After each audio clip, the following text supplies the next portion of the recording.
I met him after the event and told him exactly what I shared with you. I have never seen somebody who has done chemistry and became what you become. So I would want to know how. When did you first realize that your life could have a ripple effect beyond yourself? Honestly, it was when I met my mentor, Dr. Bala Wunti, that I got to learn a lot. First, I learned that everything is possible because the first thing he told me is that it was possible. The scenario, even when I met him, I told him that I am studying chemistry and I have never seen anybody who has studied chemistry and become something successful. I don't know whether at that time I have a narrowed mindset or I did not have a bigger eye to see things.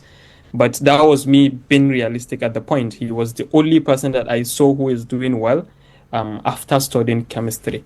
And the moment he had that, he told me that it is very possible. Chemistry is a very amazing course, it's an amazing subject, and he is what he is because he did it. So it is very possible that I can do.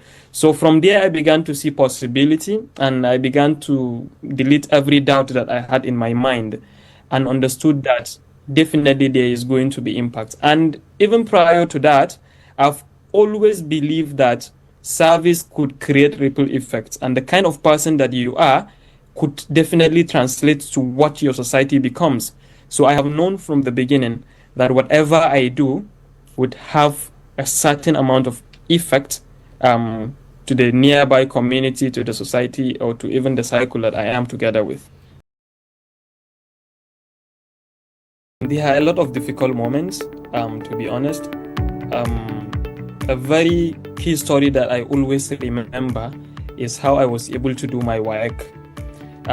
It was very difficult at that time for my family because the school that I went was the most expensive school that any boy could go to from my community. I went to an FGC in Azare, and that time in my whole community, nobody went beyond the school that was in our community. So it was a very huge risk that my dad took because he did not have the financial means to do that. But we were managing until when we got to the final point where we were supposed to register for my WAEC.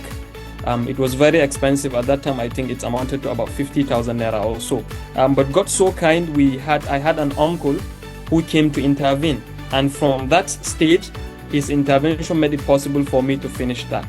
So this is one of the stories that I always do not forget, because if I had not done my WAEC, then I don't think I would ever, attend anything that I have been able to get after that period. Another very difficult situation is that even after I went to school, it was very tough financially. And again, God in his own mercy introduced me to a mentor who became my benefactor, who became my sponsor. And from that time, the things started to go well. I got absolute full sponsorship, and to the extent that we are here. So we started somewhere. Yeah. It was a beautiful afternoon. We were having an event, a NUBAS event. NUBAS stands for National Union of Bauchi State Student Association. And as a member, at that time I was even a member of audit committee of the association in the university. So we were hosting a conference, and the keynote speaker for that conference is Dr. Bala Wunti. And prior to that, I did not know him. I didn't know what he was, who he was, the name. I did not know anything. And it was the early days when you get to attend to student unionism. So it was a whole new experience for me, less expectations. But when I went there, and this is where I will tell you how curiosity played a role. We were listening to the event, and then he was speaking. So I picked interest in one thing, because the moment he started speaking, he came and he started speaking. Then I had him mentioning the story of how he did chemistry, how he studied, whatever. He was just talking about relatable things to me. And I was wondering, okay, this person, are you for real that you did chemistry and all of that? So the curiosity in me began to rise, and I kept thinking of the thing that I can do to grab his attention, because that was somebody who was a national icon, and a lot of other students are interested in meeting him. So I had to do something to stand out. And honestly, God so kind, I met him after the event and told him exactly what I shared with you. I have never seen somebody who has done chemistry and became what you become. So I would want to know how. Before meeting you, I have said that I am going to quit chemistry. At that time, I did JAM and I scored a very good score of about 270 points just to switch to pharmacy because I never believed in chemistry. But this person, Dr. Bala Wunti, said to me that you should stay in chemistry and you shall succeed. And that would still stay with me till today. And did he just say that and leave me? No. He acted. He did everything possible to ensure that that success that he mentioned to me since 2018 is attainable. I get to achieve it. And that is how we started. He was mentoring me. He was telling me a lot of things. He was sharing with me content that would help me.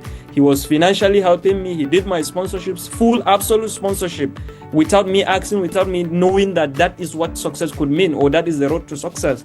He did everything. He shaped the whole journey for me. And immediately after finishing ABU, something amazing to know is that the moment I shared my results with him, I was not the best student, and this is an amazing part of him as my mentor and something that I would like other mentors to learn from him. Immediately after sharing my results with this man, he said to me that congratulations, you should prepare to go and do your masters in either United Kingdom or the US. To be honest, I was overwhelmed. I can't even describe how the feeling was at that time. Because I never saw myself going for an MSc. I never saw myself doing an MSc. As I told you, I knew that I would travel the world, but I never knew how. So this is somebody who broke the... So, and fast forward to what we are today. Honestly, a lot of things came. Major among them was, it was unbelievable. It was very unbelievable because at that time, even when he wrote the message to me, it was a WhatsApp message. I was now trying to figure out, is this real? Is this a scam? But then I could see the tone, his tone of the way he writes messages, the way he speaks. I could see that tone in the message. But I was overwhelmed to the extent that I couldn't share with anybody except one friend that I had that time, my closest friend, that this is the person. So I was even not believing it, to the fact that I tried to verify if it is his number or not, because that was a new number, different from the number that I had. So it was very unbelievable. At first, I refused to believe it in my mind, because I have something that when I believe in something, I would always be looking forward to it, and it would disturb my sleep, and I didn't want that kind of disturbance in my head. So I began to, try to figure out, is this real? And I didn't know how to figure out, because at that time also, I did not know that he can do that. So I know he's a wealthy person, but I didn't know much about what he can do. So it just started like that, and got so kind. We started. After 2 weeks, he advised that I should find admission wherever I want. And this is something very amazing about the man, Bala Wunti. So he said to me, find the best university that you can find in the UK or in the US. The best. That is very key. So I began to find admission here and there. I began to find admission. I now resolved not to go to the US, because then I had somebody that was telling me visa issues and all of that. So the moment I got admissions, I got about 7 admissions in 7 different universities across the United Kingdom. And I shared with him. Amazingly, that person chose the most expensive among them, because he believed the course was better. So he did not opt for the one that is cheaper. So that was also touching. And at that time, I did not know about the expenses. I did not know. I was still not believing it. Honestly, Halim, at the time I fully believed that that could happen was not even when he paid my school fees, because he paid my tuition fee plus accommodation right before I left Nigeria. In fact, right before we even got our airplane ticket. He paid everything. No negotiation, no saying we are going to pay half, we are going to pay this. He paid everything.